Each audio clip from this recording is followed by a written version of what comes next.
Yves Saint Laurent Beauté présente Désir, un podcast qui fait résonner les voix des femmes qui expriment leur audace, transgressent les codes et assouvissent leurs désirs. Des femmes qui revendiquent une vision assumée de leur féminité. Parce que la beauté Yves Saint Laurent est une déclaration d'indépendance radicale, sans compromis. Écoutez leur voix. Le plaisir. Beaucoup de chaleur, beaucoup de... Justin Timberlake. Hyper excitée, j'adore les premiers rendez-vous. Je ne suis pas que ton objet de désir. Dans la nature, à la mer, en ville. Pas à pleine lumière et pas non plus dans le noir total. Tamisé, c'est bien. Le matin, en été, je trouve que c'est le top. Et ma sexualité, je la préfère aujourd'hui parce elle m'appartient plus. Je l'ai mûrie et je l'ai pensée et surtout je l'ai testée. L'humour, est-ce érotique ? Rire, est-ce que ça libère au lit comme dans la vie ? Parce que sous la couette, ras-le-bol de ces histoires de performance. On n'est pas au boulot quand même. Dans l'intimité, on n'a plus que jamais besoin de dédramatiser. On veut s'amuser, on a envie d'être créatif, de dynamiter tous les tabous par une bonne dose d'autodérision. Aujourd'hui, ça tombe bien, une nouvelle génération de sexpertes cartonne sur Internet. Elles sont fun, elles sont drôles, elles inventent un nouveau discours sur la sexualité féminine. Bienvenue dans l'ère du sexe-féminisme. Et au fond, cette révolution du désir féminin dont on parle tant en ce moment, et si elle démarrait par un grand éclat de rire libérateur ? Je suis Dalila Kershouch, grand reporter à Madame Figaro, et vous écoutez un podcast nommé Désir. Dans chaque épisode, je vous invite à rencontrer des femmes engagées qui ont mis leur corps au cœur de leur émancipation.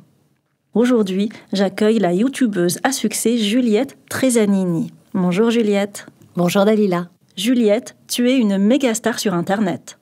Ton rôle de sexperte dans la web-série Parlons peu mais parlons, diffusée sur YouTube, est hilarant. Il y a près de 600 000 abonnés qui te suivent chaque semaine et tes vidéos dépassent souvent le 1 million de vues. Tu abordes tous les tabous de la sexualité avec beaucoup d'autodérision justement. C'est cash, c'est drôle, décalé, décomplexé. Ta web-série sexo percute auprès des jeunes. C'est bien plus efficace que tous les dépliants à l'infirmerie du collège.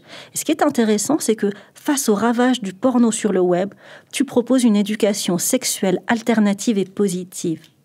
Tu dézingues les idées reçues sur la virginité, la première fois, le slut-shaming ou la Saint-Valentin. Et l'air de rien, tu nous fais passer des messages positifs et essentiels sur la tolérance, le respect de l'autre ou le consentement mutuel. Tu as aussi ta propre chaîne YouTube et tu as coécrit un livre « Parlons peu, parlons culture » avec ton acolyte Maude Bettina Marie aux éditions Michel Lafon. Juliette, tu es aussi comédienne et tu joues actuellement dans la saga de TF1 « Demain nous appartient ». Mais c'est exact tout ça. Tu as grandi à Saint-Germain-en-Laye, près de Paris, d'un père d'origine italienne et d'une mère française. Est-ce que l'énergie du rire secouait déjà la petite fille que tu étais ? Oui, je pense que ma qualité première, c'était d'être rigolote. En fait, je voulais beaucoup plaire et me faire aimer des adultes, des autres enfants. Et donc, j'étais toujours celle qui essayait de trouver du jeu dans tout, en tout cas. Donc, voilà, j'étais un petit peu la mascotte, on va dire. Toujours entourée de garçons, toujours à jouer avec les garçons. Et puis dans ma famille, à essayer de faire il paraît que je faisais beaucoup d'imitations. Voilà, je faisais beaucoup de spectacles et j'imitais un peu toute ma famille à Noël, pendant les réunions. Et ça, ils en raffolaient, ils m'en parlent encore. Voilà. Tu as grandi dans une culture méditerranéenne, avec un père d'origine italienne. Comment ça s'exprimait, les rapports hommes-femmes, filles-garçons à la maison ? Alors, c'était très drôle parce que dans ma famille italienne, c'était très genré, les rapports. Les femmes étaient d'un côté de la table et les hommes de l'autre côté, en face. Et si bien qu'un jour, moi, petite fille, je ne comprenais pas pourquoi, admettons, on était 8 femmes du même côté de la table et il y avait 2 hommes en face. Oui, c'était un peu déséquilibré, là. Complètement. Et donc, j'ai été la première, parce que j'étais la petite fille, à passer du côté des hommes et à dire « Moi, je vais manger avec papy et papa ». Et tout d'un coup, ça a fait bizarre à ma grand-mère qu'une fille passe de l'autre côté de la table. J'ai cassé les codes. Et puis, finalement, ça les a fait beaucoup rire. Et c'est vrai que, depuis petite, j'ai jamais vu un homme dans la cuisine. Jamais. C'était le domaine des femmes. Et les hommes, je me souviens, mon grand-père allait au bistrot, prenait l'apéro, il arrivait pour se mettre les pieds sous la table. Il se faisait servir, les hommes, dans ma famille. Et je pense que dès petite, je me suis beaucoup interrogée là-dessus. Quel rapport au corps et à la féminité ta mère t'a-t-elle transmis ? Alors c'est marrant parce que ma mère m'a transmis des idées. Ma mère m'a transmis des concepts, du savoir, le goût de lire, le goût d'étudier, de faire des grandes études. J'ai un bac+5 en économie et gestion, mais on n'a jamais vraiment parlé du corps et du physique. Et j'ai l'impression que dans ma famille, c'est complètement anecdotique.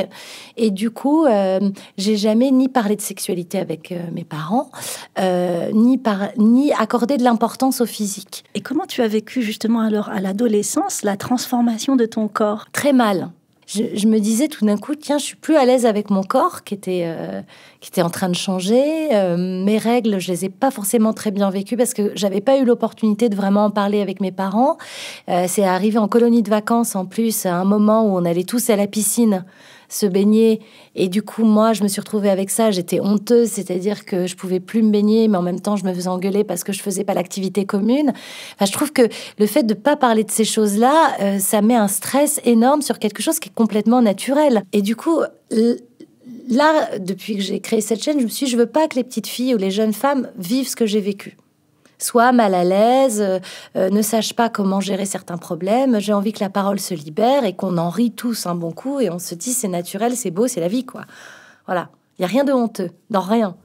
Tu pratiques aussi pas mal de sports depuis ton adolescence. La danse, l'équitation, l'escrime, le ski, le tennis et même du tango. Qu'est-ce que ça t'a apporté dans ton rapport à ton corps et à ta féminité, justement ? Alors moi, c'était pour canaliser déjà mon énergie parce que j'étais un peu hyperactive, petite. Et que je pense que mes parents, pour m'occuper et me calmer, m'ont fait tester énormément de sports. Donc il y a eu la danse classique, après j'ai voulu devenir danseuse étoile. Bon, j'ai échoué au concours de la scène française, au concours de l'Opéra de Paris, tant mieux d'ailleurs.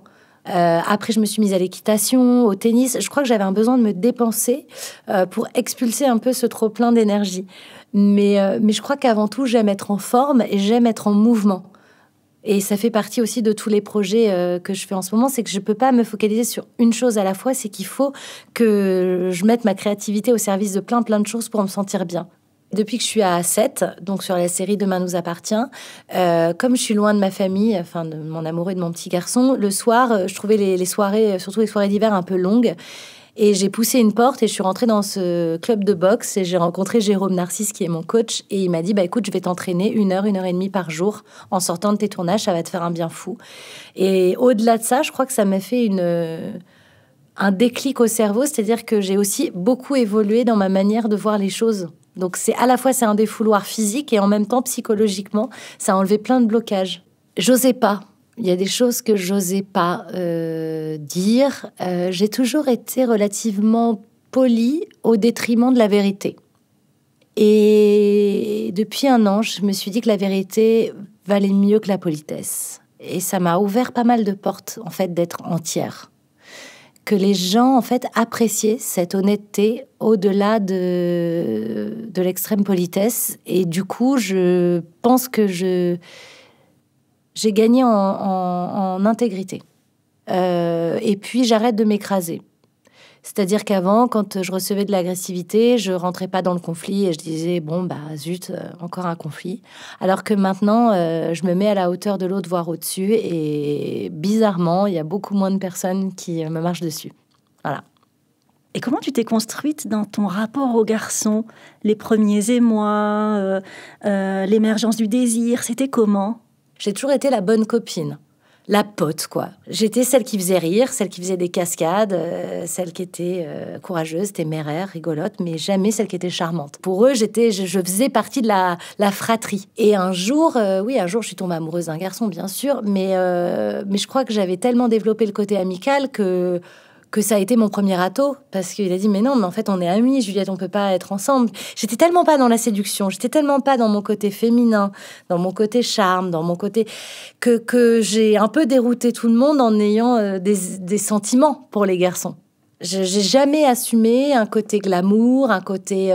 je sais qu'à l'âge de 16 ans, on m'a dit que pour la première fois que j'étais jolie et ça m'avait beaucoup troublée. C'est que tout d'un coup, je me reconnaissais pas là-dedans. Je me suis toujours vue comme la bonne pote, pas forcément... Tu vois, dans les films, t'as l'héroïne super jolie et puis t'as toujours la copine, quoi, un peu...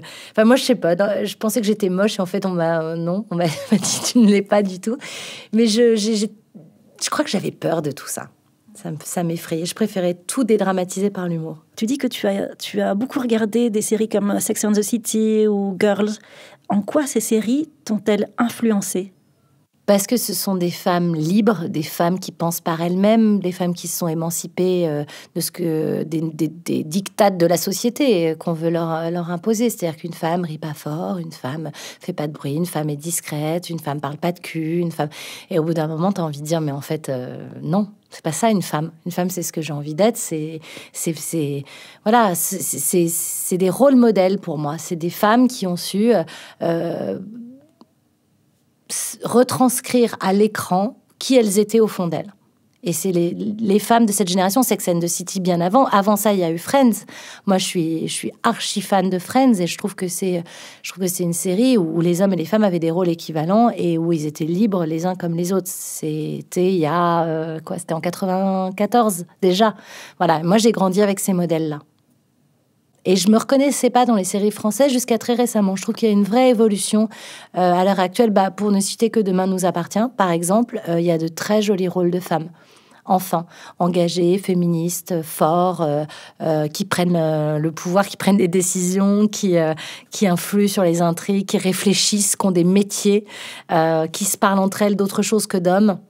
Il y a le Bechdel test, je ne sais pas si vous connaissez, c'est pour juger... un film passe le Bechdel test si deux personnages féminins ont des métiers, des noms, et quand ils se parlent entre elles, ne parlent pas d'hommes. D'accord. Voilà. Et on s'est rendu compte qu'il y en avait très peu. Et il y en a de plus en plus, mais il y a très peu de films qui respectent le Bechdel test. Attends, je ne connaissais pas. C'est important parce que moi, je passe maintenant par l'identification au cinéma par un personnage féminin. Et tout d'un coup, je me reconnais pas dans ce personnage si il a pas de métier, il a pas une certaine pensée. Et puis surtout, si avec ses copines, elle ne parle que de mecs, non, ça m'intéresse pas. On parle pas que de ça entre filles. Non, c'est pas la réalité. Pas du tout. Tu démarres ta vie de façon très sérieuse, Juliette. Tu étudies l'économie à l'université Paris-Dauphine et puis les ressources humaines à la LSI à Londres. Comment est-ce que tu es sortie de cette carrière toute tracée ? En fait, je me suis trompée de porte. Véridique. Quand je suis arrivée au Québec, à Montréal, en 3e année, je devais faire un échange, l'équivalent d'Erasmus au Québec s'appelait le Crépuc avec mon université Paris-Dauphine. Je devais me rendre en salle 422 pour faire un cours de macroéconomie. Et en fait, le cours de macroéconomie avait été déplacé, mais personne ne me l'avait dit. Et je suis rentrée. En fait, c'était un cours d'improvisation théâtrale à la place. Et j'ai mis 1h30 à m'en rendre compte. Donc, j'ai fait les exercices avec eux, les passages, et au bout d'1h30, je dis, mais en fait, c'est pas le cours de macroéconomie ici. Ils m'ont dit, non. Je dis, en fait, je me suis trompée de salle. Et ils se sont dit, mais cette fille est barge. En plus de ça, elle est sympa, elle est marrante avec son accent français, parce que pour eux, on a un accent très bourgeois et tout ça. Et ils avaient pas de fille. Et ils m'ont dit, écoute, reviens. On est en train de monter une troupe qui ensuite va s'appeler les Cravates Club, qui est maintenant très connue au Québec. Et donc, j'ai fait partie des premiers pas des Cravates Club. On a écumé les bars de la rue Saint-Denis. On a joué même dans des universités. Après, moi, je suis rentrée à Paris, mais ça m'a donné le virus. C'est-à-dire que c'était trop tard pour moi de repartir en arrière. Je voulais être comédienne. C'était trop bien. Donc, j'ai terminé mes études par principe, parce que j'avais déjà trop entamé. J'avais fait 3 ans, il m'en restait plus que 2. Bon. Mais je savais qu'à la fin de ma 5e année, j'irais faire les cours Florent et je partirais dans cette voie-là. Et Paul, qui est ton amoureux, que tu as rencontré le premier jour de ton arrivée au cours Florent. Premier jour, raconte-moi. J'arrive en retard dans les échéances. J'avais 2 mois de retard et du coup, on me donne une scène en me disant vous passez en fin de semaine devant François Florent pour la première évaluation. Donc, tiens ta scène. J'ai même pas pu la choisir. Prends-toi un partenaire, travaille là, mais il faut pas que tu rates cette échéance parce que ça te permet d'ensuite avancer au fil de l'année. Donc, je me suis assise, j'ai commencé à lire la scène et à côté de moi, il y avait ce garçon que je ne connaissais pas. Et je lui ai demandé, est-ce que tu veux bien être mon partenaire? J'ai 1 semaine pour la passer devant François Florent et devant tout le comité, le jury de l'école. Il m'a dit OK. Mais il s'avère que c'était une scène de se souvenir des belles choses avec Isabelle Carré et Bernard Campan. De Jabou Bretman. Voilà. Et à la fin, ils s'embrassent. On n'a pas entendu le prof dire couper. Voilà, pour la petite histoire. Donc tu entres au cours Florent et jouer et monter sur scène. Pourquoi c'était important pour toi en tant que femme? Alors, c'était pas en tant que femme. Et c'est ça qui est très intéressant, c'est que j'ai jamais fait les choses en tant que femme jusqu'à très récemment. Jusqu'à le fait d'avoir une communauté. Avant ça, je me voyais pas femme. C'est ça qui est intéressant, c'est que pour moi, ma vie n'était pas genrée. Je voyais pas la vie sous le prisme du genre. Donc, j'ai monté mes premières pièces, fait mes premières mises en scène, créé ma première compagnie théâtrale. On est parti à Avignon, on a fait des tournées un peu partout. Et je choisissais pas spécialement des pièces féministes ou des pièces engagées dans ce sens-là, parce que je n'avais pas encore vu le problème. J'avais pas encore vu les barrières. Et puis petit à petit, quand je suis devenue auteure et que je me suis rendu compte que la place des femmes dans les médias était restreinte, la place des femmes dans le monde, bien évidemment, mais que c'était pauvre en histoire, en littérature, alors qu'elles étaient là, mais elles avaient été comme effacées de l'histoire, en fait, que tout d'un coup, il y avait tout un truc un peu obscur. C'est là où je me suis rendu compte que c'était nécessaire de prendre la parole en tant que femme. Et surtout quand j'ai vu que plein de jeunes filles me suivaient, je suis beaucoup plus suivie par les femmes, je me suis dit, mais en fait, j'ai une certaine responsabilité, maintenant que j'ai une communauté, de faire un peu péter ce que je voulais faire péter quand j'avais 6 ans à table avec ma grand-mère et toutes les femmes d'un côté de la table et les hommes de l'autre. Et ben, c'était à moi de le faire maintenant à travers mes chaînes YouTube. Donc, c'est là où je me suis dit, maintenant que j'ai ça, bah, autant que ça serve à quelque chose. Est-ce que toi-même, tu as été confrontée au sexisme dans ce milieu du théâtre, personnellement ? Alors oui, je l'ai ressenti parce que quand j'ai commencé à faire du théâtre, on m'a dit « Ah, toi, tu peux y arriver parce que t'es assez jolie. » Je voyais pas le rapport. Donc j'ai senti. Par contre, dépêche-toi, hein, parce que t'as déjà 23 ans, donc horloge biologique. C'est-à-dire que c'est très compliqué. Le métier de comédienne pure, alors j'ose espérer que ça va changer, mais effectivement, il faut percer jeune, très jeune. Quand on voit les Sophie Marceau, les Marion Cotillard, etc., elles ont commencé très tôt quand même. Et qu'après, il y a un âge critique où tu n'es plus forcément intéressante à l'écran.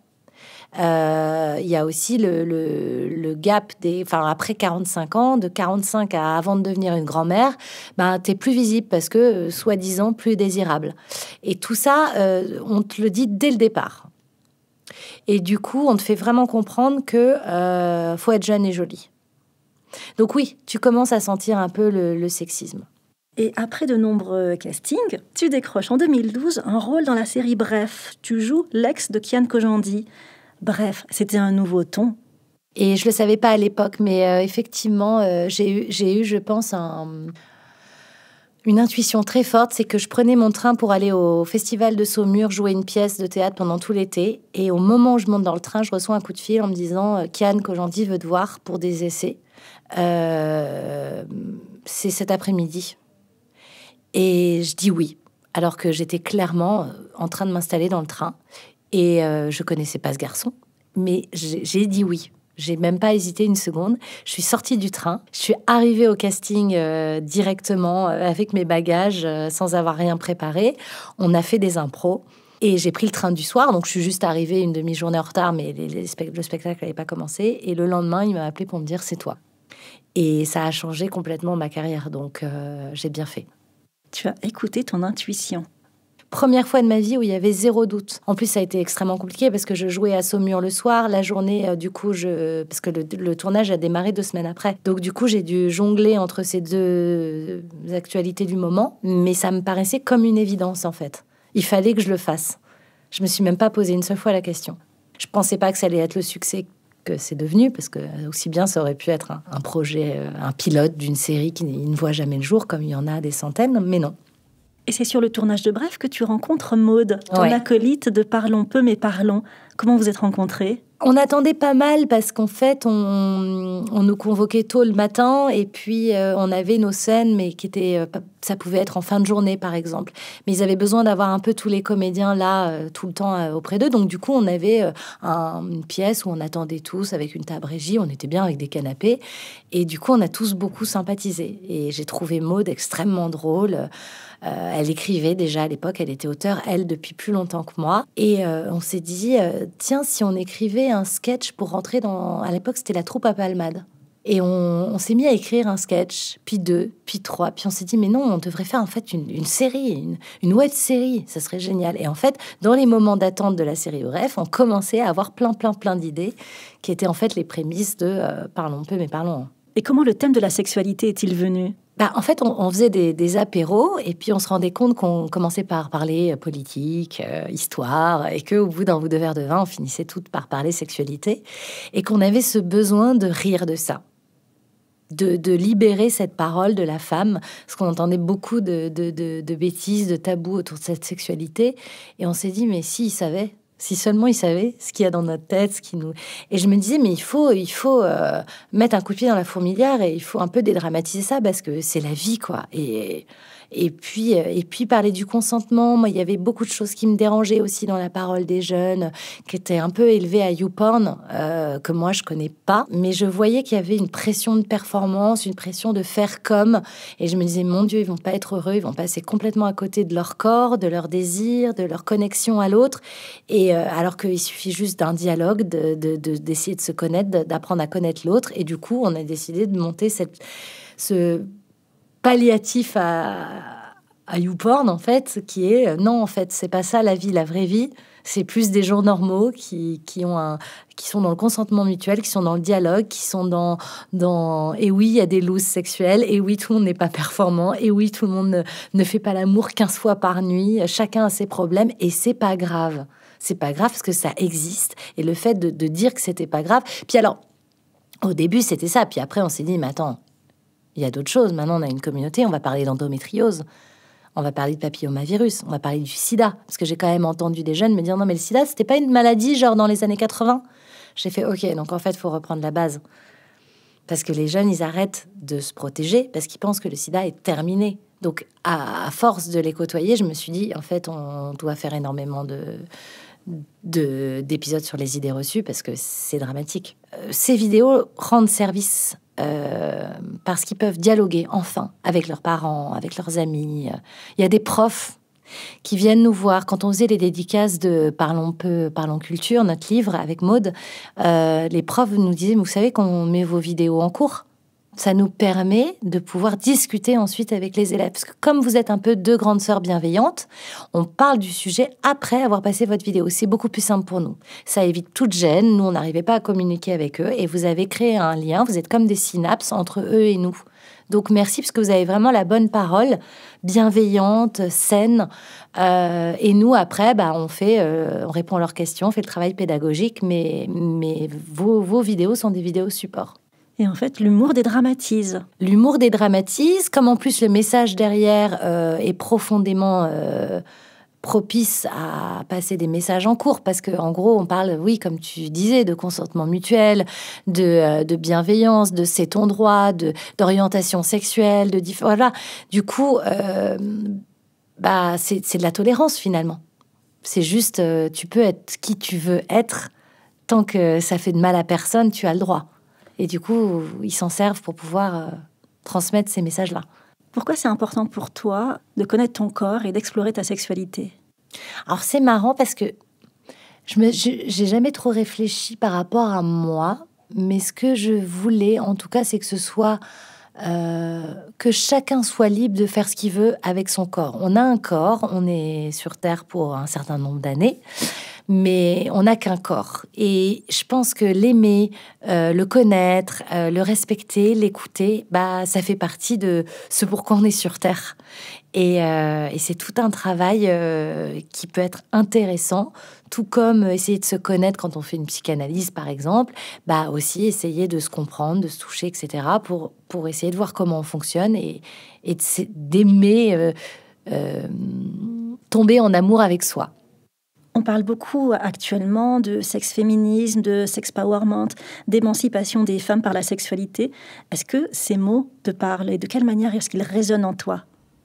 Je pense que ça, en tout cas, ça va faire du bien à tout le monde parce que cette pression aussi, je vais revenir un peu aux hommes pour répondre à ta question. Je trouve qu'en fait, c'est pas toujours évident non plus d'être un homme parce que ils avaient toute la charge d'entretenir le désir, d'assurer, d'avoir toujours envie. On dit un homme a toujours envie. C'est faux. Un homme n'a pas toujours envie. Et du coup, la femme était plus passive et se disait ah bah tiens, il m'a pas sauté dessus, ça veut dire qu'il me désire plus parce que je suis moins belle, moins jeune ou c'est pas comme au début. Non, pourquoi est-ce qu'on ne se parle pas clairement quand une femme peut avoir envie? Ça fait pas d'elle une nymphomane que de dire chérie, j'ai envie de toi. Ah bah d'accord, et essayer de se rejoindre ou essayer de commencer à entreprendre quelque chose parce que nous, on nous a pas appris à entreprendre. Pour finir, Juliette, parlons peu, mais parlons de toi. Quel est ton plus grand fantasme, ton fantasme le plus fou ? Redécouvrir le corps de mon homme chaque fois comme si c'était la première fois. Ne jamais me lasser. Ça, c'est mon fantasme.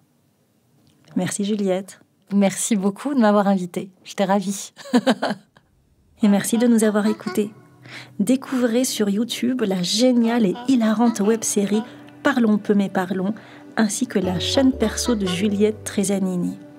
Je suis Dalila Kershouch et vous venez d'écouter Désir by Madame Figaro. Suivez-nous et abonnez-vous à l'émission sur toutes les applications de podcast, iTunes, Deezer, SoundCloud, YouTube et Google Podcast. Vous pouvez aussi suivre Madame Figaro sur Facebook, Twitter, @Madame Figaro et sur Instagram, @MadameFigaroFR. Ce podcast Madame Figaro est réalisé avec Louis Média. C'était le 10e et dernier épisode de la première saison de Désir. Un grand merci de nous avoir suivis. Et d'ici là, n'oubliez pas, écoutez vos désirs. Ce podcast nommé Désir vous a été présenté par Yves Saint-Laurent Beauté, qui parle aux femmes. Ces femmes qui revendiquent tous leurs désirs. Celui d'être belle, celui d'être forte, d'être différente, extrême, subversive.